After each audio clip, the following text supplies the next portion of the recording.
حل المشكلة الأولى إن إحنا ما نكتبش كل الراوترز هنا في الاب راوتنج موديول، إن إحنا نكتب الحاجات الخاصة بالبرودكت أو الراوترز بتاعت البرودكت جوه البرودكت راوتنج موديول. إحنا عملناه قبل كده، موجود هنا أهو، والراوتر بتاعته فاضية ما عملناش بيه أي حاجة، فممكن نعمل كده.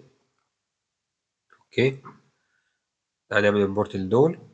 طبعا في الإصدارات الحديثة الكلام ده كله هيختلف، بس احنا هنكمل على النظام القديم عشان نتعلمه ونفهمه صح، وبعد كده نشوف الجديد عشان نفهمه بسهولة. بعد ما نقلناها هنا في البرودكت راوتنج موديول هتلاقيها برضو شغال، الابلكيشن شغال عادي جدا، مفيش أي مشكلة زي ما انت شايف اهو، ما عنديش أي مشاكل خالص.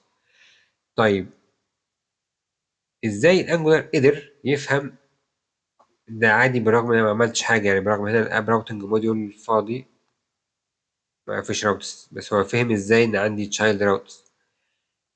انت ناسي ان احنا عاملين امبورت للبرودكت موديول داخل الاب موديول؟ يعني لو جيت فتحت هنا الاب موديول هتلاقينا عاملين للبرودكت موديول امبورت، وجوه البرودكت موديول هتلاقي احنا عاملين امبورت للبرودكت راوتنج موديول. اوكي، وجوه البرودكت راوتنج موديول في عندي حاجه هنا اسمها فور تشايلد.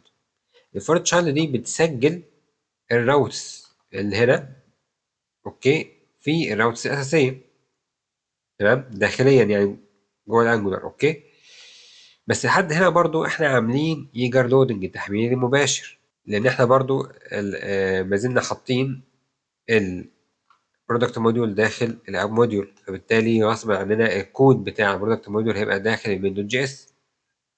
اوكي، طيب الحل ايه بقى؟ الحل ان احنا عايزين نعمل ليزي لودنج.